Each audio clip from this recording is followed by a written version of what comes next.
Talagang inaraw-araw ko siya. Inalam ko lahat ng mga diskarte, sekreto, na mga ginagawa ng mga taong nagiging successful sa negosyo na to.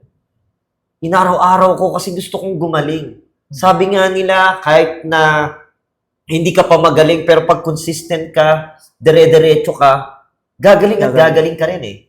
So hanggang sa naging daily routine ko na siya, na yung tipong hindi pa ako papayag na sa isang araw, hindi ko gagawin tong negosyo. So hanggang sa natutunan ko, hanggang sa naabot ko kung ano yung mga nararating ko ngayong panahon na to. Tama. Hi guys, ako pala si Gerald Drapsing, isa sa mga Millionaires Club ng Forbes.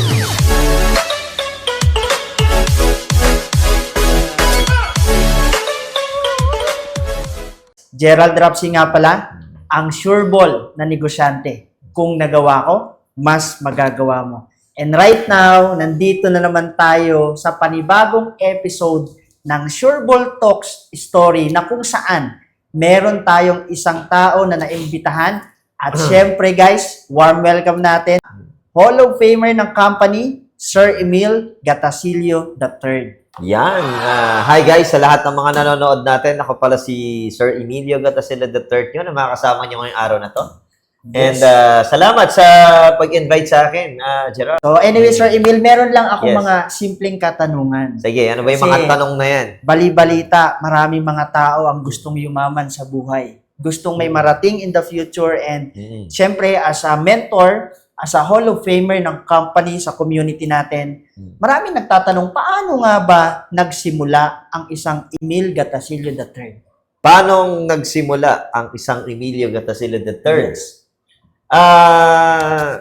Actually, hindi naman ako nagsimula sa network marketing. Nag-work din naman ako, brother. Yes. As a employee, ahente ako ng kotse by profession. So, nung una, wala rin akong alam sa pagdinegosyo o sa multi-level marketing.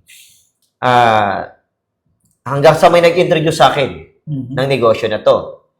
So, syempre, nung una, medyo nagdadalawang isip ako kasi nga, since wala akong alam sa business, so natatakot ako baka mag-fail ako sa business. Kasi for ilang years ako nag-work, so masanay na ako ron eh. Pero sabi nga nila is, kung hindi mo daw susubukan ng isang bagay, at kung wala kang itatry, wala magbabago sa'yo. Tama. So siguro,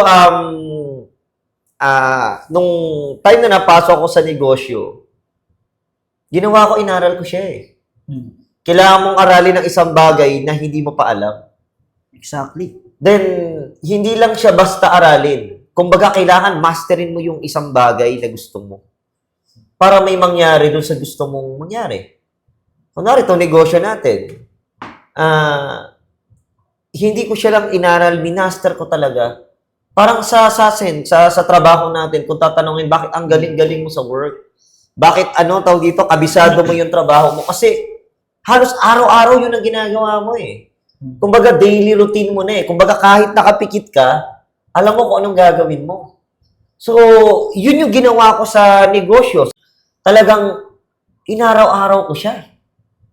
Inalam ko lahat ng mga diskarte, sekreto, na mga ginagawa ng mga taong nagiging successful sa negosyo na to. Inaraw-araw ko kasi gusto kong gumaling. Sabi nga nila, kahit na hindi ka pa magaling, pero pag consistent ka, dire-diretso ka, gagaling at gagaling ka rin eh. So hanggang sa naging daily routine ko na siya, na yung tipong hindi pa ako papayag na sa isang araw, hindi ko gagawin tong negosyo. So hanggang sa natutunan ko, hanggang sa naabot ko kung ano yung mga nararating ko ngayong panahon na to. Ngayon, sa nangyayari sa akin, masaya ako. At sa lahat ng mga nanonood sa atin, Mga viewers natin. sa mga viewers natin, kung natatakot kang magnegosyo, normal yun. Pero kailangan mong lakasan yung loob mo para subukan ng isang bagay na hindi mo pa nagagawa sa buhay mo. Na malay mo yun yung possible na pwedeng magbago ng buhay mo at buhay ng pamilya. Tama. Diba? So, yun, isa yun sa simula ako kung paano ako nag-start sa gantong negosyo.